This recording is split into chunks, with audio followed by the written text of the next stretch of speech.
Alors les prérogatives, responsabilités et rôles de l'État sont multiples. Déjà, l'État est garant de l'intérêt général, donc c'est lui qui conduit, qui met en œuvre les politiques publiques sur l'eau, l'eau dans toutes ses composantes, donc avec notamment la prévention des inondations, mais aussi tout ce qui va toucher la santé, la salubrité, la sécurité publique.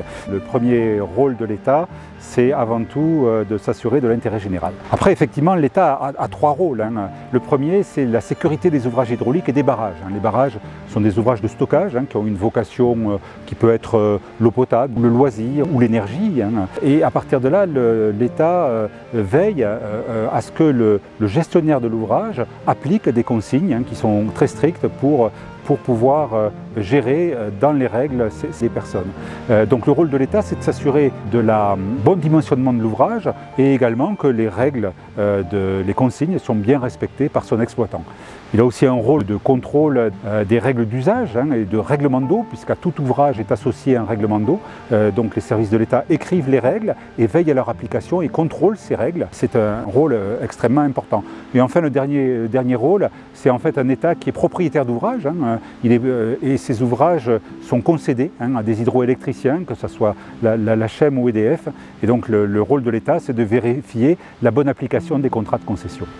Il faut dire que 90% de la réglementation en France est d'essence européenne. Ce sont des directives européennes et notamment la directive cadre sur l'eau qui est très structurante et qui fixe un objectif de bon état de 100% des masses d'eau en 2027. Alors la France est un peu en retard dans l'application de cette directive. En 2019, il y avait à peine 50% des masses d'eau en bon état et donc l'objectif est d'arriver à 100%. L'objectif est très ambitieux. Dans les différents schémas d'aménagement et de gestion des eaux, les SDAGE, l'objectif est déjà fixé à 70%. Donc en 2027, ça veut dire un effort très conséquent déjà de 20 points en 6 ans, c'est très conséquent. À partir de cette réglementation, les ouvrages sont certes antérieurs, mais leur âge ne les dispense pas d'appliquer ces réglementations, notamment sur la protection et la qualité des milieux, puisque l'objectif c'est d'atteindre le bon état et par son fonctionnement, un ouvrage peut avoir des impacts négatifs sur les masses d'eau en aval.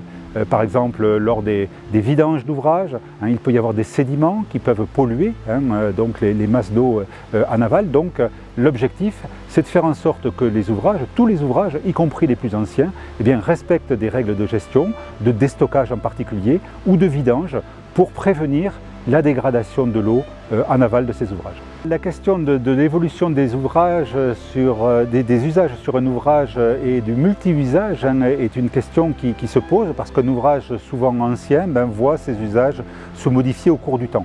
Alors on a un très bon exemple avec le barrage de Saint-Ferréol qui est tout proche, qui avait à l'origine une vocation de réalimentation du canal pour des besoins de transport de marchandises et qui au fil du temps se transforme en ouvrage qui a une importance considérable pour les loisirs avec de la baignade, avec de la voile ou de la pêche. De même, dans le temps, d'autres besoins ont émergé. Nous avons ici même au Camaz un ouvrage qui a été construit mis en service en 1958 pour les besoins de l'eau potable parce qu'il y avait des besoins nouveaux pour l'eau potable, ou l'ouvrage de la Galobe pour les besoins de l'eau potable ou de l'irrigation. Donc effectivement les usages se modifient, souvent ils se multiplient sur un même ouvrage et on parle souvent de multi-usage et la question de l'arbitrage ou du moins de la conciliation des usages se pose. Un premier élément pour y répondre, c'est le Code de l'environnement. Le Code de l'environnement, il indique une hiérarchie des usages. D'abord, le premier objectif, c'est la satisfaction de l'intérêt général. Santé, salubrité, sécurité publique, c'est le premier objectif. Il faut aussi concilier la qualité des milieux, c'est un objectif équivalent, en niveau, en priorisation. Puis vient le libre écoulement des eaux et enfin tous les autres usages qui sont au même niveau, qu'il s'agisse de tourisme, qu'il s'agisse d'irrigation ou qu'il s'agisse d'industrie, tous ces usages sont au même niveau. Alors ça c'est au niveau de la loi, puis arrive effectivement le niveau de l'ouvrage lui-même. L'ouvrage lui-même, il a un règlement d'eau. Lorsqu'il a été créé pour une vocation particulière. Et donc c'est le règlement d'eau qui va arbitrer entre ces différents usages au moment où l'ouvrage a été créé. La gestion des barrages en lien avec les conflits pose la question des usages de l'eau. Et il faut revenir au tout départ, qui est ce que dit le Code de l'environnement. La loi dit que l'eau fait partie du patrimoine commun de la nation. Ça veut dire que l'eau n'appartient à personne. Les usages sont dédiés par une autorisation spéciale de l'administration pour un objet particulier, un débit, un volume particulier. Et donc ce sont des autorisations qui sont précaires et révocables si le bénéficiaire ne respecte pas l'autorisation qui lui a été donnée.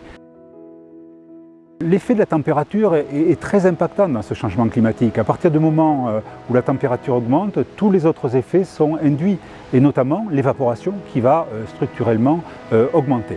Alors quelle solution, quel levier en particulier par rapport au barrage? Le premier des leviers face à une baisse de la ressource, c'est l'économie d'eau. C'est la recherche des fuites, la lutte contre les fuites. C'est aussi avoir une optimisation des ouvrages existants. On a des ouvrages, il faut qu'ils soient bien gérés. Et s'ils ne sont pas utilisés, il faut se poser la question d'un bon usage. On a aussi l'augmentation du soutien d'étiage sur les axes réalimentés. On a enfin une solution qui est extrêmement importante, les solutions fondées sur la nature. Ce sont ça concerne la préservation des zones humides, la préservation physique des cours d'eau, la nature en ville, la renaturation. Toutes ces techniques visent à essayer de mieux gérer l'eau.